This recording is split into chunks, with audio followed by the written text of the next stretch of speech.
Is this thing on? All right, let's get this show on the road. Okay.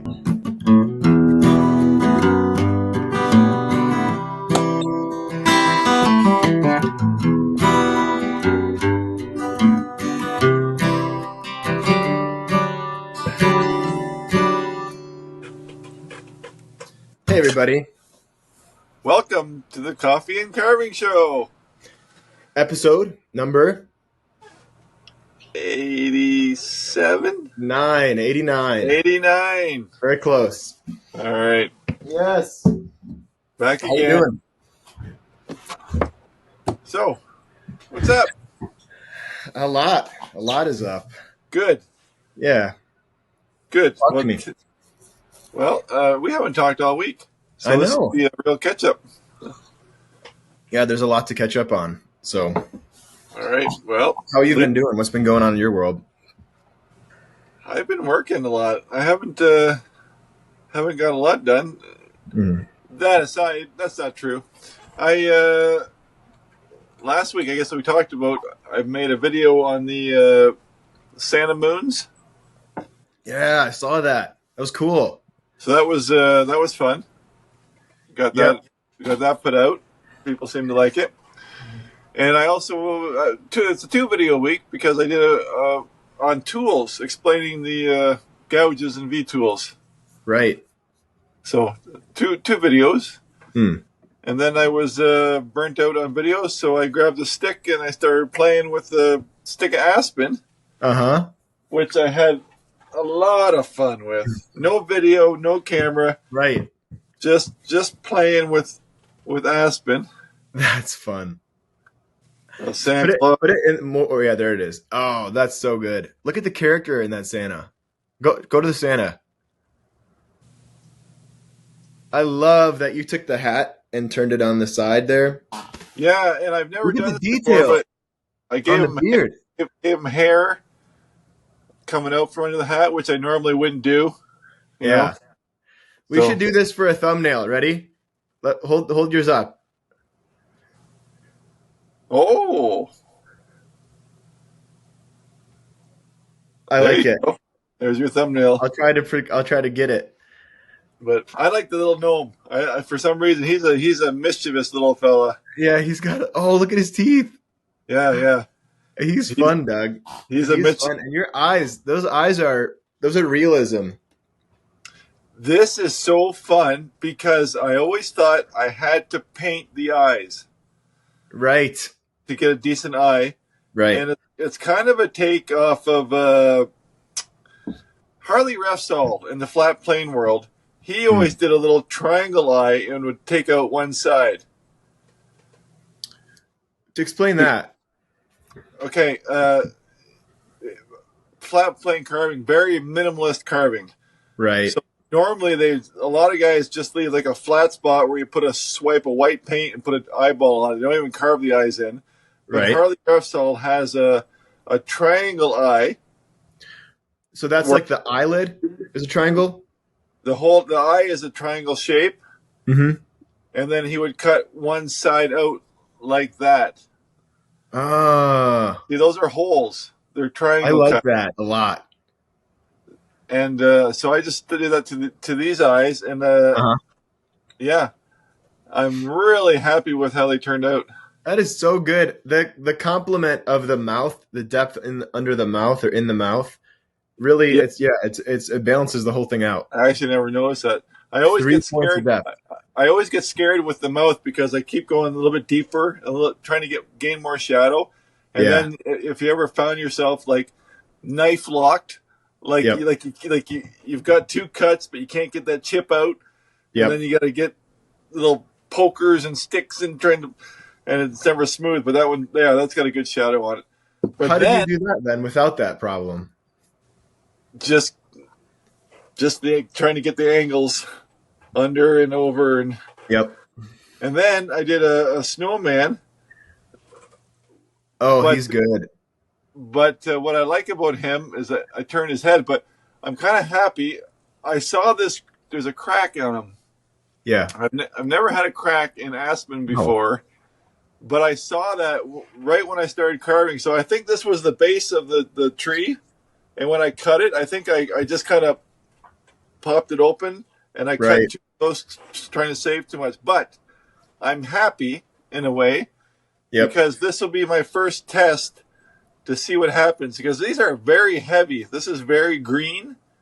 Right. So, like the little guys, I've never had an issue with on the sticks. Mm. So I'm going to be anxious, or I'll be curious to see how these dry, if they dry the same way as like a smaller stick, right? Yep. So, Dude, those carvings are really, really clean.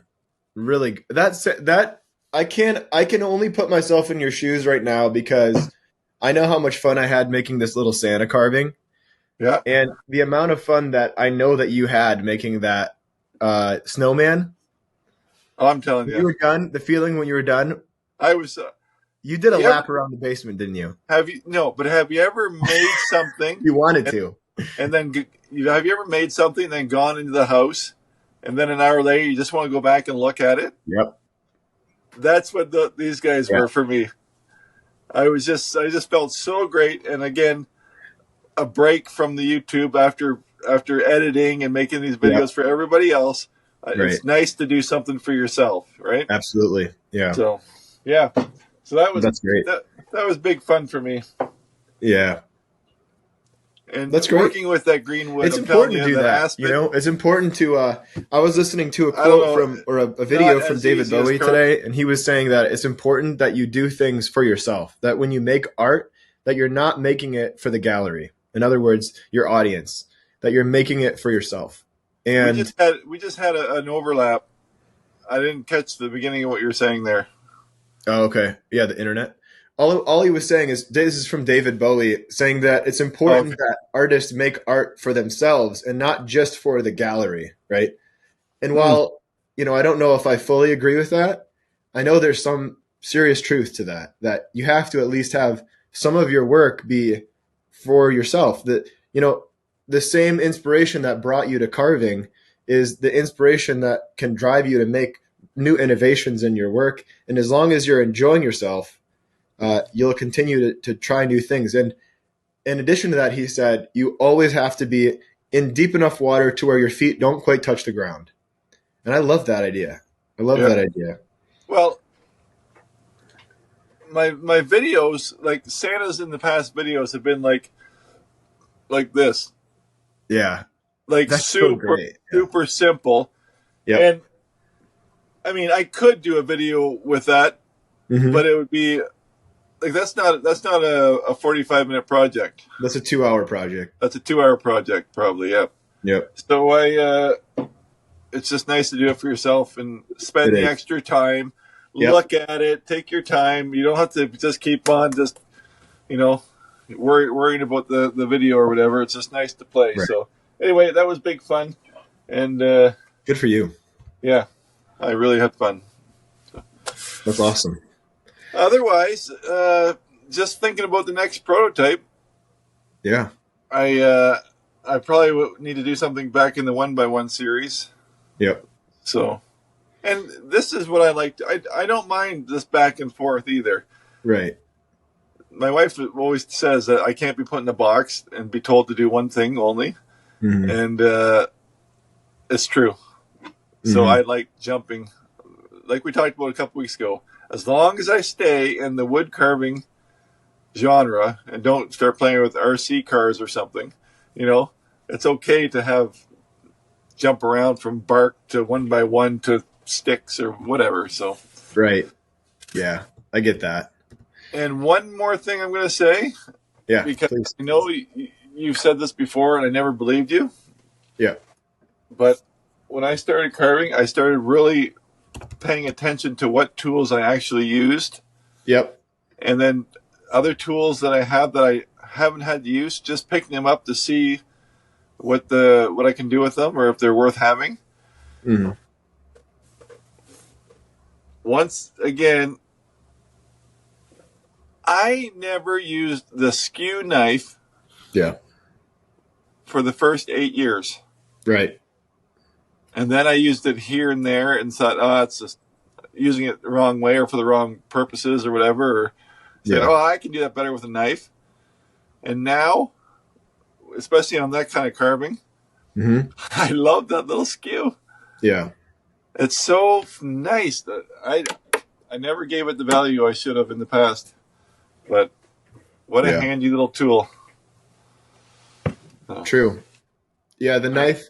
I wonder if people start with knives and use those more often because of the fact that they're just used to the form factor of a knife. Like they're able Yeah, to yeah, understand it.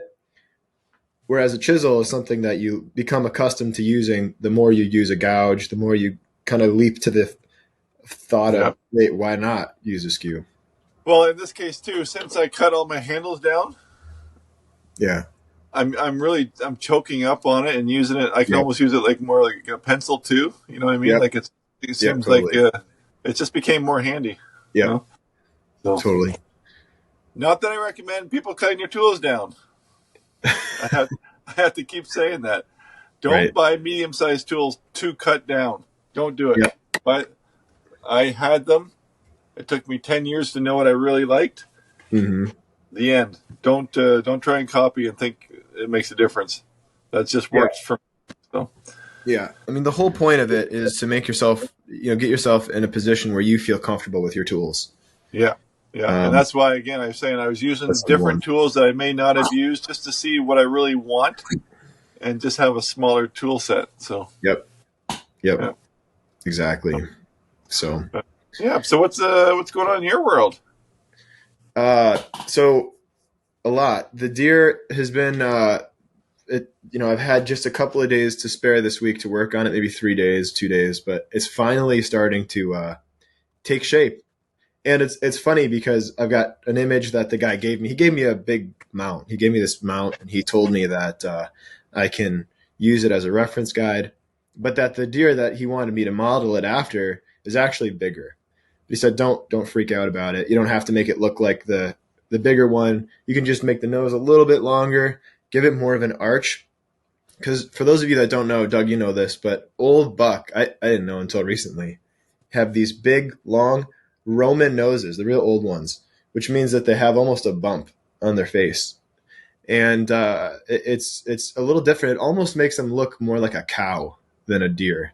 Mm. And so I've been, kind of wrestling with how much of a hump I want to put on it. And so I messaged the guy and I said, "Hey, do you have any pictures of the deer that I'm basing this on?" And he said, "Oh yeah." Texted him over. And so it's just been kind of like tuning it from where it was, which was kind of like this young buck, to this older buck with the Roma nose. And luckily I had enough material to work with to where I could still shape, get the arch of the nose in there and the mass was still there. So it's just tuning the deer up. And Eric is an avid hunter, the guy I'm making this for. So he's sending me pictures of the buck that he's after right now. And he thinks that it's related because it's just a monster. I mean, it's a monster. It's huge.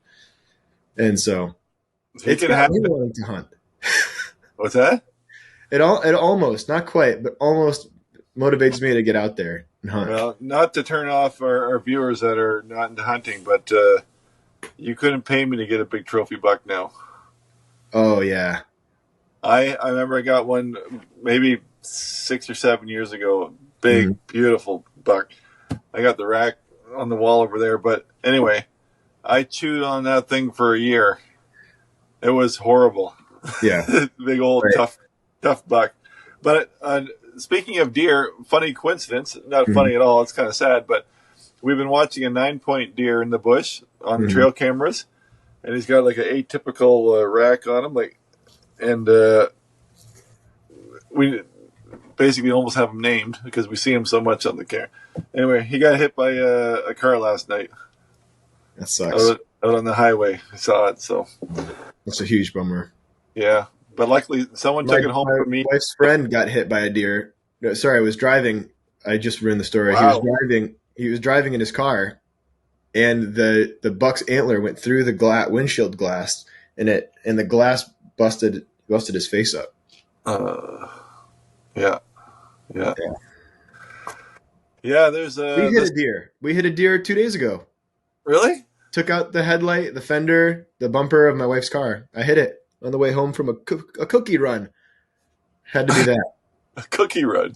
Right. Oh no, tell me a story. You go for cookies too? Oh yeah, cookies and ice cream on the cone, and I stand outside of the ice cream parlor and I lick it like a little Yeah. kid with my spin top hat. Uh-huh. No, we went to I was hungry for dinner and she wanted some cookies, so I went to Chipotle and then I got her cookies, and on her way home, I hit this deer square in the face. I mean, this poor thing probably died. I barely saw it. It was one of those flashes. You know how they call deer like the ghosts of the forest. It felt like that. It just kind of popped out of nowhere. Did I ever tell you my owl story? I think I might have. Oh, you hit one, didn't you? Same idea. Yeah. Flying down a side road, gravel road, and all of a sudden something hit my windshield. Mm-hmm. But you can imagine an owl. All of a sudden it goes like this and it hit. I didn't know what I hit at all. Right. It was dark. I went out with a little light, trying to say, what did I hit? Like, I didn't know if it was a person, a deer, or what. Like, I wasn't thinking owl. Right. And then I found this owl, and it turned out to be just a little tiny owl. Oh. It wasn't. I thought it was something huge hit it, and it was just a little tiny owl. But he was still alive, and we had a little sign with our family name on it outside of the house. Mm-hmm. And he was sitting on my hand, my finger, and we put him on there. And then he stood on that sign, and he sat on the sign for over a day. That's right. And then he flew away. So cool story. End. It's a really cool story. But when are you ever going to get to play with an owl? Right. Right.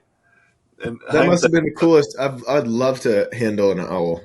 The only thing that was just as cool was a loon. That sentence. Give me an owl to handle. You held a loon? My buddy brought a loon. So here's some facts. Loons can only land on water, and they can only take off on water. So my buddy was driving down the highway, and he watched a loon land on the highway. Oh, no. Thinking it was water, I don't know.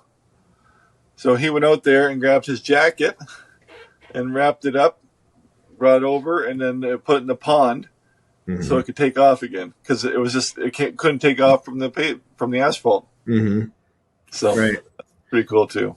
But anyway,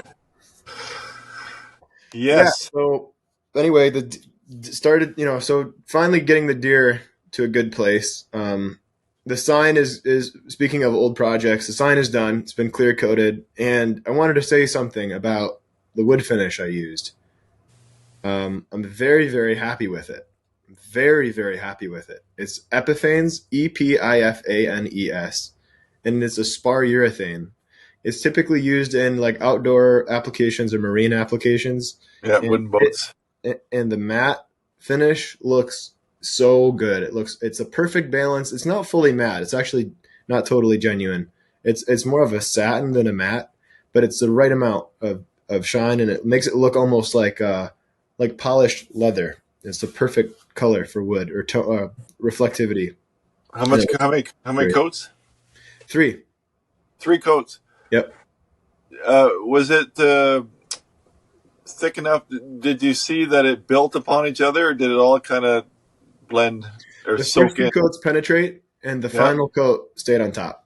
Okay. Yep. Okay. Yep. So working on that, I made an owl with Sam. We made a YouTube video.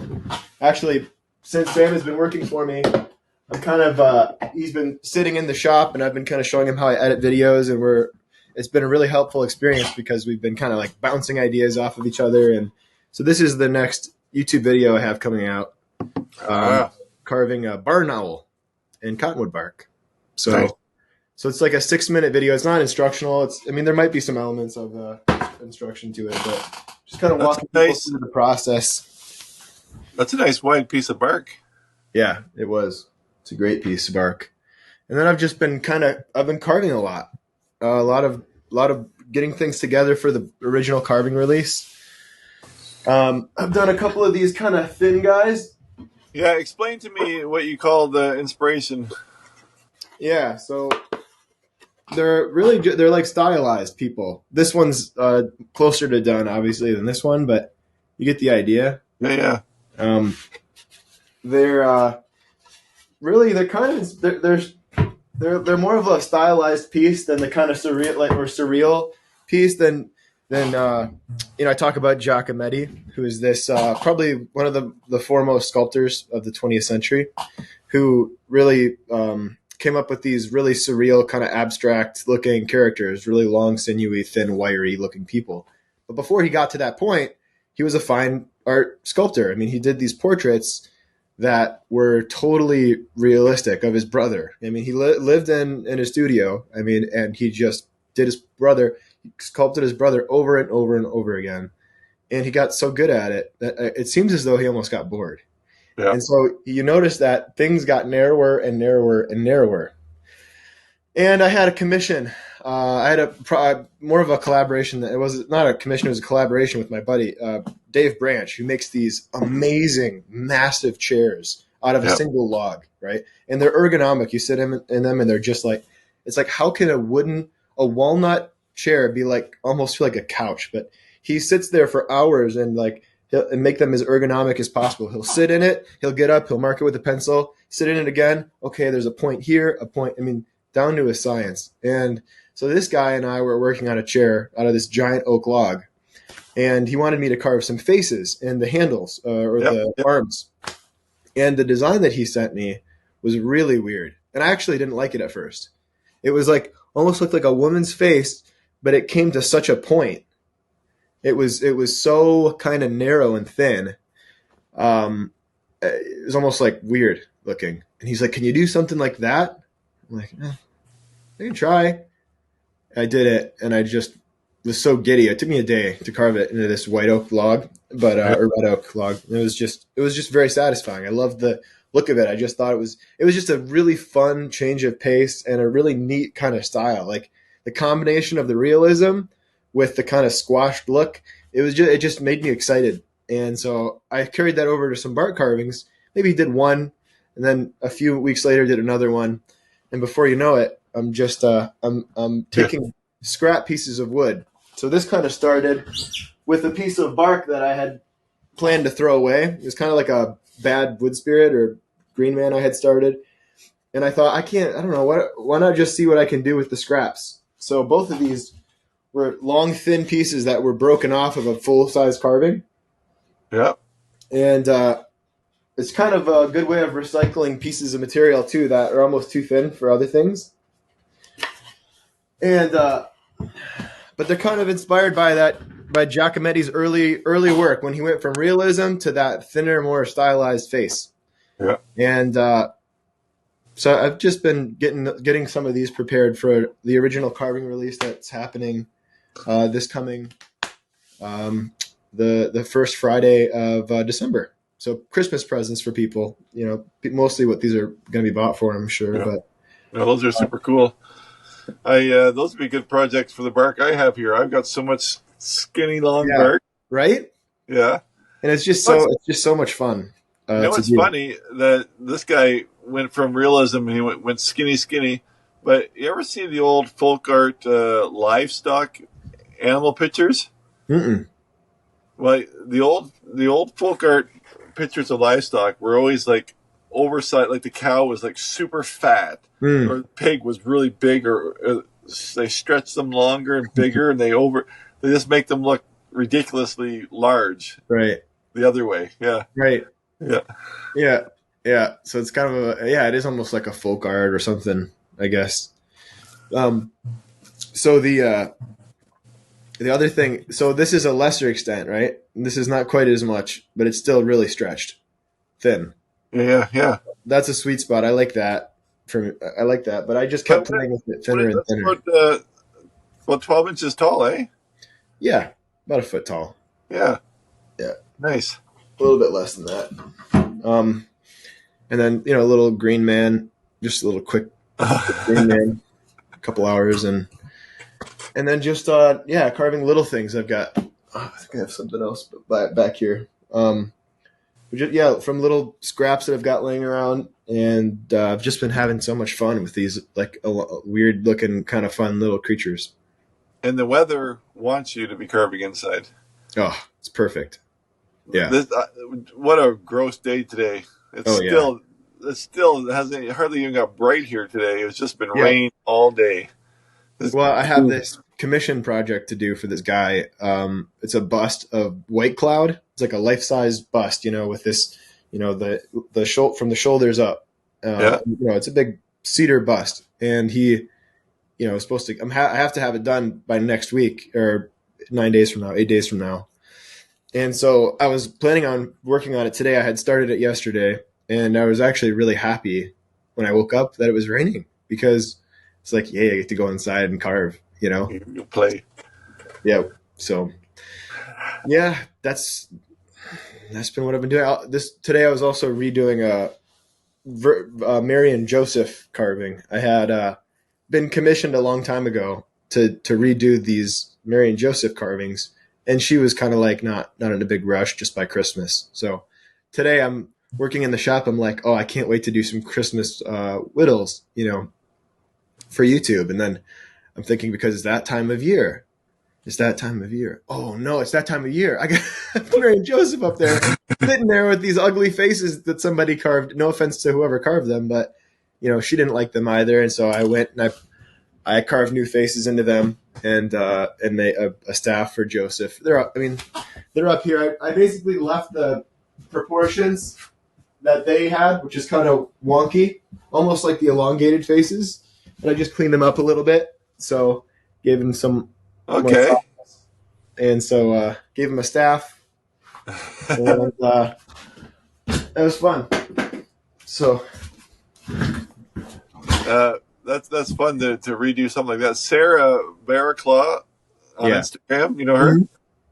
She's been fixing broken Christmas ornaments. That's awesome. Yeah, like just with the little clays and stuff, and a broken tail off this. She'll make a little tail, and then she'll paint it all together. She's done a couple in a row. It's funny. That is cool. So you're Mary and Joseph. I thought that would give them a stick. And Yep. Yeah. I didn't hate doing it. I've kind of been putting it off. Because Christmas is almost upon us. But I had fun. It's kind of nice to improve. Anytime you can improve something, it's fun. Back to your sale coming up there. Mm-hmm. Since you have such a variety of shapes and sizes, how do you find? Do people look? What jumps off the shelf first? Smaller or bigger or better, or how? Like not that bigger is better. I'm just saying like the cheapest or the most expensive. How do people? Usually smaller. People usually, because it's easier to justify a small thing on your wall. Yeah. Everyone's got space for a small thing. Yeah. Yep. But yeah, I mean, with the last release, usually the owls go first. The owls go first. The wildlife, people like the wildlife, or the wood spirits. People like the wood spirits. We don't like that term anymore. We've talked about that recently, but it's kind of gross. But the old men of the forest, these kind of people, they're also, because it's just kind of a ubiquitous. Yeah. It's just fun and it suits the wood. This is something I would put in my house. I have in my house some of these. So. How do you transition? Are you a good transitioner from because your skinny guys were like unbearded? Oh, is it an easy transition for you just to do a plain face again, or? Yeah. I used to have anxiety about that though. I do remember being like, oh God, I don't want to do it without a beard. The beard is such a wonderful thing to hide. Yeah. Yeah. Yeah, but I don't feel that. I didn't give it a second thought this time. Like anything else, with the more practice you get less and less freaked out by it. So, yeah. So I think probably the last thing that I've got going on is today I was going through Facebook, which is like always feels like a blast from the past, going on Facebook and creating an event because I'm playing a gig. Oh, at a venue in town here called 20 Front Street, February 2nd. And I think there's 100 seats, and something like 30 of them are already spoken for. 50, 20 or 30 of them, and but yeah, I'm gonna have a little concert. I'm opening up for a buddy, for an acquaintance, not someone I know well, but who saw me play at a open mic night, and so tickets are live there, 20 Front Street, $20 admission, and the guy who I'm opening for is has some really cool tracks. His mom was like a first chair violinist at for the Detroit Symphony Orchestra. Been there for I think 30 years. So she's going to be playing, and so I'm excited. I'm looking forward to it. no, that'd be fun for you. You haven't done Yeah. that for a while. No, I haven't done any shows. It's been, I do probably a couple gigs a year, 2 or 3 gigs a year, really. Uh, if folks should Google Alec Lacasse photos and Okay. find the old, maybe 15-year-old Alec with his guitar. Yep. Remember that picture I found and I sent to you? Oh yeah, yeah. I could probably find it for you guys right now, just because it's so embarrassing. I think it's great. Let's see what we got here. Oh boy. Oh boy. Let's see. What's funny is so many of these, not so many of them, but a few of these carvings that pop up are my students' carvings, which shows you how good they. You always talk about how you're like, oh, my students are. Some of them are better than me.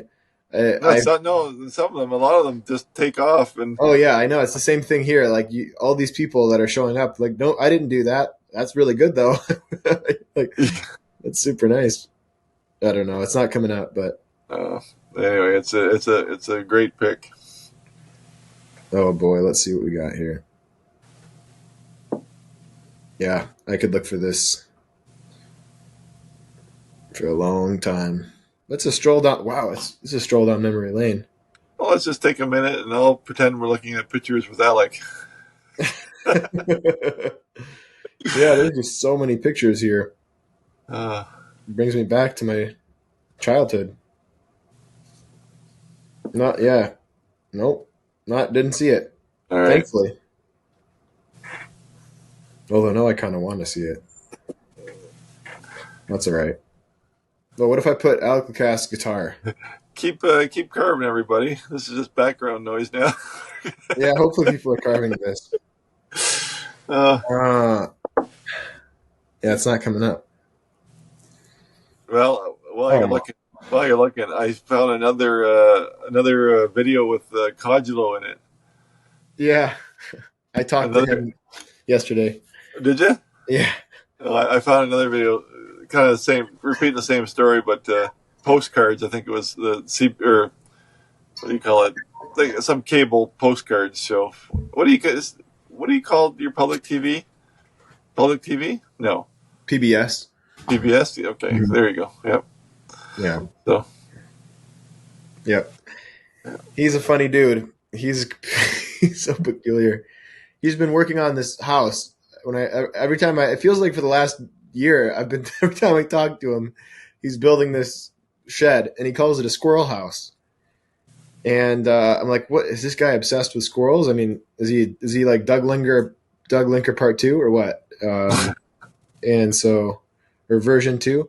Turns out, I was talking to him like, are you trying to keep the squirrels out of the building? Is that what this whole thing is? He's like, you've got it. It's like, oh boy. So it's this really super tall building. It's pretty normal size in terms of the footprint, but it keeps going up, and it's got a window way up top, and it's this peculiar looking pieced together thing that he said he made from like an old counter, the front face of a counter from some store. He's a peculiar and interesting guy, but yeah, his hobby apparently is building the shed lately. So There you go. but Well, house. Speaking of that video, I got excited because it said Ron Adams and him and Fred Codulo, the two names together. And I was like, really? Ron you Adams? imagine? That's Alex Hero. Could you imagine? But it's Ron Adams, the painter. Ah, There's another Ron Adams that's a famous artist, a painter. Yeah. Okay. That's funny. Yeah. I need to talk to Ron. I need to get after him. I haven't talked to him in a while. But he's yeah, I still have his carving here, and Sam's been bugging me to put together a video for YouTube, the collab that we needed to do on that piece. He gave me a carving a long time ago, and he said, well, one thing you could do is you could make a carving right under this if you want, and then send it back to me, and we have a buyer. And then I was just kind of like, yeah, I guess I could do that, or I could just keep it because I like it. So I just picked the latter, and then Sam, I told him about it, and he's like, dude, we have to make a video making a carving with my hero. So yeah. We'll probably do that one day. Plus, yeah, that's kind of what Ron probably wanted, so should do it. Yeah. But yeah, so yeah. Were you gonna say something? Nope. It's slim pickings this week with nothing in the mailbag. Oh yeah. Oh well, we did have one thing. Yeah, well, we can throw that in the garbage. Ruthless. Well, we could skip it and go to media if you'd like. Sure. Yeah. Because I could talk about that deer head all day, but I don't want to bore people, because how many people out there are carving a deer head?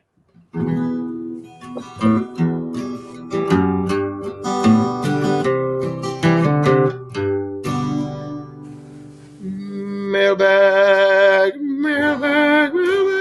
Oh, not mailbag. Media. Well, I can go first since I'm already half done, because I told you about another second video with Coswell. But I'm super impressed with no plug on purpose, but the Wood Carving Illustrated magazine this month or this quarter, is fantastic. I've seen people carving on this for the last 2 weeks because for some reason takes so long to come to Canada. So I've been jonesing waiting to get this. And what was really fun to me was they did an article in here. I talked about this in my video, and I flipped through the magazine, but I was totally unaware. This is a fun story. Anyway, they stick me in there again. But look at this picture right here. Yeah. Okay. Here it is. Oh, that's yours. So here, let me read this to you. A gift for Doug. I'm a wood carver from Ohio, and I just finished a character carving of Doug Linker, and surprisingly, a little later that day, I received the new issue of Wood Carving Illustrated, where you said that you and Doug Linker are partnering up. So I wanted to give the carving to Doug as a present because his videos are so helpful.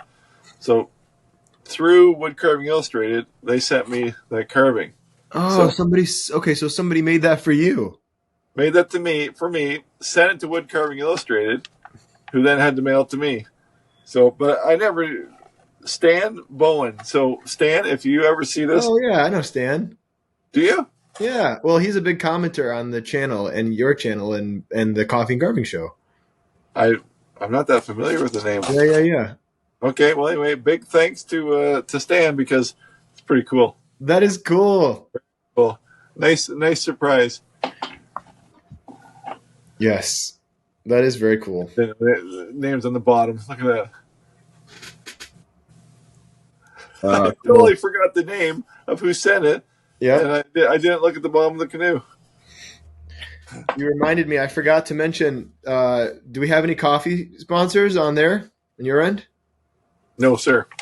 Okay, well, we had one in real life then, because my buddy Randy Mackey sent me a box of coffee. I think it's called Parisi coffee. It's a whole gift set with some mugs and some coffees in it. And I meant to have it ready for the show, but I'll have to get it ready next time. But very nice. So I think he actually works in managing a bunch of companies, and one of them is that one. But they produce food and coffee, and cool. He's always working in a cave. And so I thought he was kidding when I talked to him on the phone a while ago, and he said, "Sorry, I'm breaking up. I'm in a cave right now." And I'm just like, "Yeah, right, sure." He's like, "No, I'm actually in one of the big food storage caves in the United States." I'm like, "Oh, okay." I'm actually in charge of all of it. It's like, wow. Oh, wow. Huh. But I want to keep going about this magazine though, Yeah. because my favorite part of this was I just did a video on painting and finishing. Uh-huh. They have one on painting and finishing. Uh-huh. But the fun part is that they gave 1, 2, 3, 4, 5, 6, 7, 8, 9, like 9 different ways to do it. So That's good. bear with me. Like, so first one, paint, mineral oil, spot varnish, in that order, right? Yep. Next one, boiled linseed oil, paint, acrylic spray. Next one says paint, lacquer, and wax. Paint, wax, Danish oil, gel stain, and lacquer. Paint, BLO, mineral oil, acrylic. So, I mean, it just gives so many combinations of how different guys carve or how they finish their carvings. Was one of them paint first? Yeah. Yeah, the first one, paint, mineral oil, and varnish. So, yeah. Have you done that before? Yep. Yeah. I talked about it in my painting video.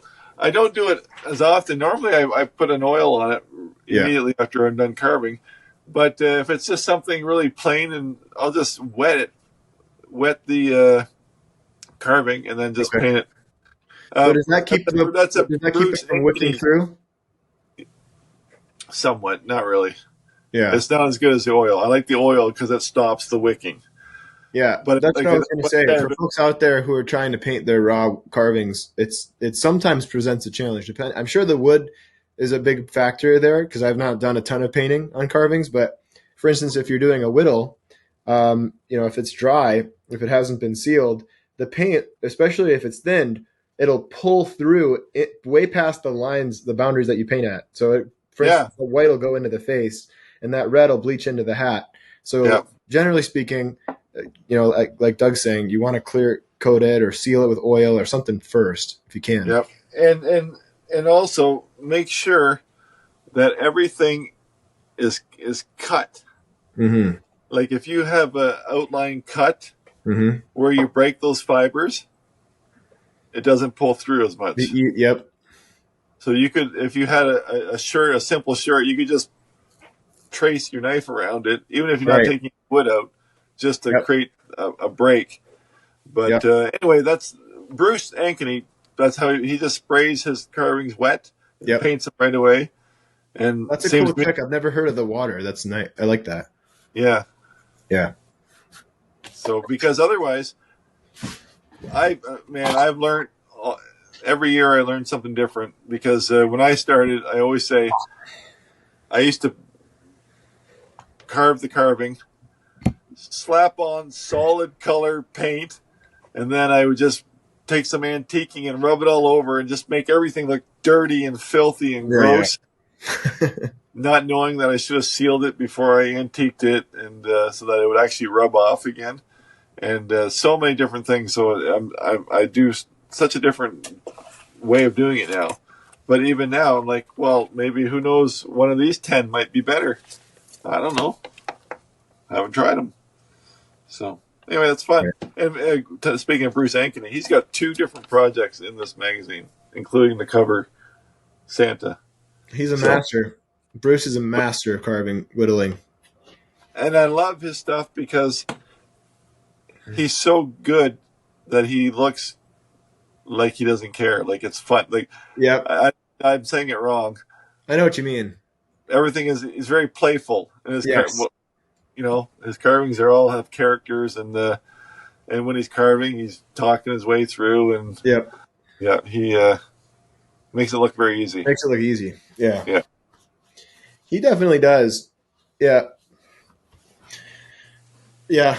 So I don't watch a lot of, I'm realizing now, it's kind of weird to be in a world where, I don't watch a ton of carvers carve.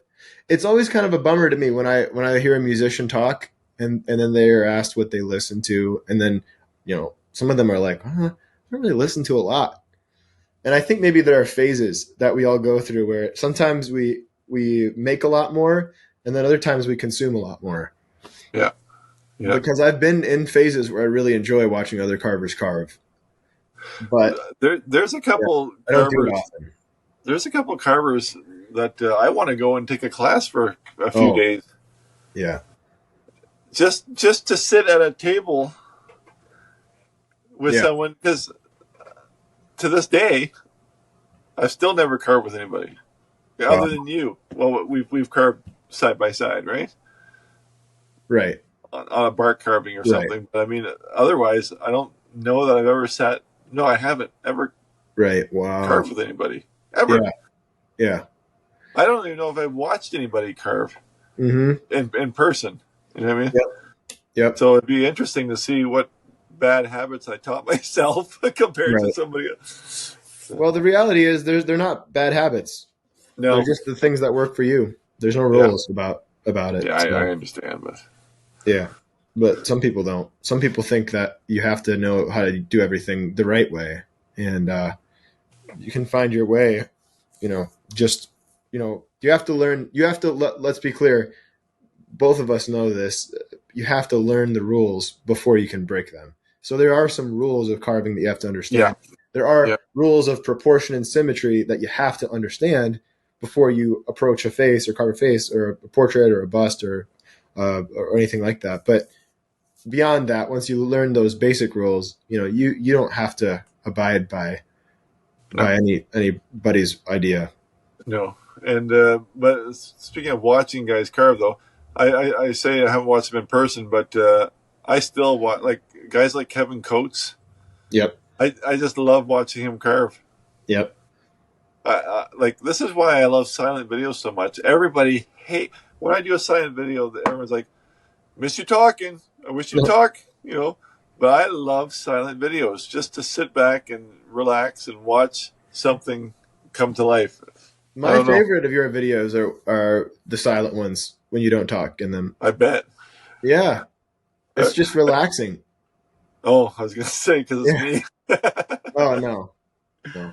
It But is speaking of relaxing. people that you want to learn from, for me right now, I've been thinking a lot about how I would kill to spend a couple of days carving with Rick Harney. You heard of him? No, I no, did I a haven't. podcast with this guy. It's probably the best coffee and carving show recording that I've done to date, and it's just chock full of wisdom and of ideas about carving. And Rick is just he's a brilliant guy. It's episode 66 of the Coffee and Carving Show, Okay. and I'll have to- it's so good. He really takes he takes a real artistic approach to carving, and I would love. I think about the carvings that he's done, because the thing about Rick is he'll do this big life size looking bust or whole person, and he'll show it to you on camera or in person. I've seen him in person, and even in person, you're looking at it and you're going, okay, that's an amazing carving. That's one of the best carvings I've ever seen, in the round bust or portraits, and then he'll turn it on its side, and it's like not an inch thick. It's a half or a quarter of an inch thick. Oh, yes. Okay. And it's like how does he do that? Yeah, I know. Yeah, I know. Yeah.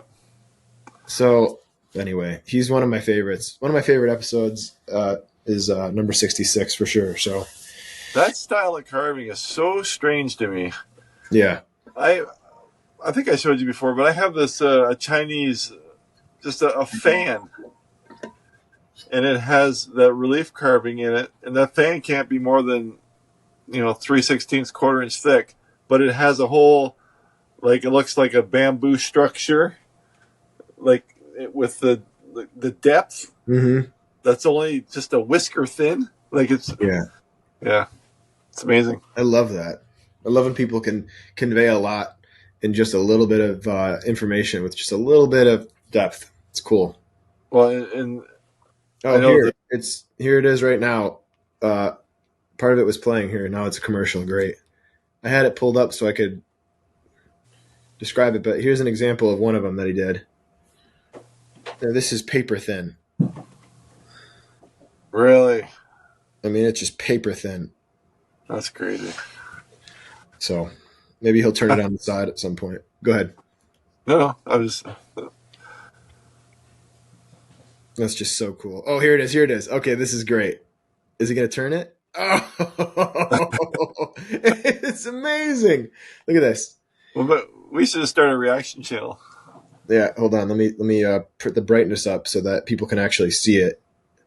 And then let me turn these lights off. I'll have to watch it on video Well, too. you have to watch it, but I just want to show people Yeah. and you, right in real time, what's happening here. Look at this. That's incredible. Look at that. That's crazy. Yeah. I mean, it's like a quarter of an inch thick or like maybe a half an inch thick. Huh. I just don't understand how Think it does about the possibilities, you know? I mean, any thin board that you have is thick enough. So I was going to say before too, as carving progresses and as we use up the world's resources when we have 48 billion people on Earth, Right. carvings aren't going to be out of these big solid chunks of wood anymore. You know, that's what I started carving with. Are you saying that this is more eco-friendly? I'm saying this is more eco-friendly. Oh, yeah. You can't tell, but this is a carving. This is more eco-friendly. But anyway, another fella, Charles Banks, brought up this point. I remember him. Charles Banks is the strangest, coolest flat plane carver because he layers his carvings. Mm-hmm. And what he was saying, or what he was saying, that he'll do glue ups like a 3/4 inch and a 3/4 inch on a 3/4 pieces. He said just so that he doesn't have to have the bigger, and in the future trying to find big chunks of basswood, that he does it in layers and he carves them all and they're so cool. That is cool. But yeah. So that's your media. That's my media. That's good. I talk more than you, and I'm not even into my media yet. How about this kind of carving, the chip carving? Oh, that's pretty cool. Yeah. Like, yeah. You know what's cool about it? And it doesn't seem like it would be, but the reason it'd be cool to me is like cutting grass. I think you would just you would just get in the groove, and you would mindless once you got good. Obviously, there's a skill to learn, but once you got good, you just get in the groove, and it just monotony in a good way, right? Oh yeah, taking triangle chips. Yeah, when you get in the right frame of mind for that, you know, because you have to slow down to appreciate that. Yeah, it's got to be fun. I think it would be really fun. Yeah. It's got to be fun. Well, there's so many triangle cuts when you're whittling, when you're knife only whittling. Like, I can think of 1, 2, 3, 4, 5 different triangle cuts that happen in a knife only whittle. I always say it's my favorite cut. Yeah. Here we go, or a 3-corner cut here. Yeah. I love that. I put them everywhere just to give shadow. Yeah. You can put them in the beard, beside the nose, and wherever a hat, just lots of them. Totally. Just to more depth and shadows. Yep. And, so that chip carving is great practice for that. Well, that's a totally different knife. But, yeah. I don't know. This knife right here. That's a chip carving knife. Yes, just like that. Yeah, I've got one or two here somewhere, but yeah, probably in my rack. So anyway, my media is but I've been listening to audiobooks again, thanks to inspiration from buddy Abby Peterson.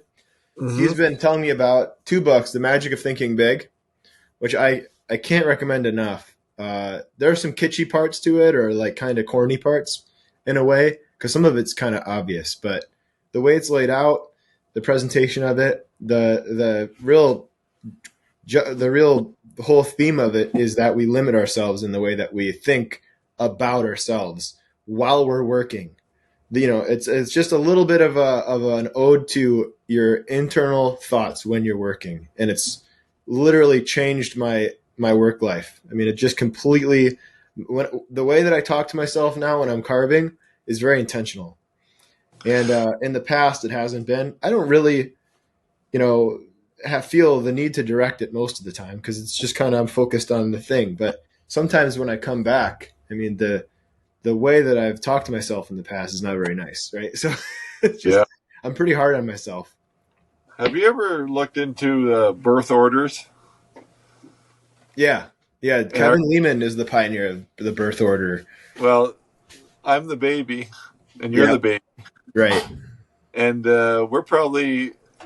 It depends what side you're on, but in Yeah, my case, like I'm not very. I don't have that ego. Like I don't have. How do I say? Uh, I'm self-deprecating in my head full time, right. right? Yeah. So So now, that, and then the other is a book. It's called The Traveler's Gift, and that's by Andy Andrews. And that one's pretty good too. It's a little bit more corny even though. So you have to get past the because I'm listening to the audio book. The guy's does all the character voices. He didn't really need to do that, but so it's kind of like, oh boy, this is a rough accent. So, but the premise of it is this guy's going through horrible circumstances. His daughter's sick. He can't afford to take care of her. His wife is upset with him, and he decides to try and kill himself. And he does so, but then ends up in other worlds and different points, important parts of history, and with important characters in history, like presidents or historical figures, or like King Solomon from the Bible, and all these characters in yeah, history who are of significance. And then they basically give him wisdom, and they kind of expect that he's coming. So it's kind of fun. They're like, yes, you're here. Where am I? Whatever. And then the situation around it, maybe King Solomon's at his courtyard or whatever. And it's a yeah. cool kind of idea to like get the wisdom of all the great leaders of the world. Hmm. So, Have you ever read Pilgrim's Progress?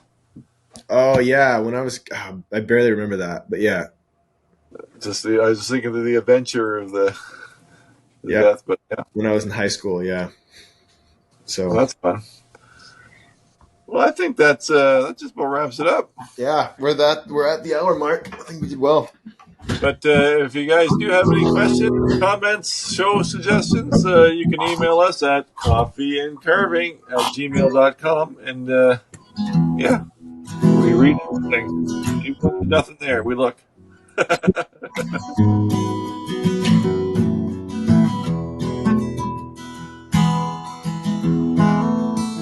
I need to start practicing. You better.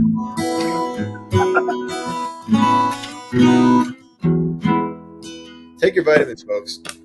See you, folks. Take them.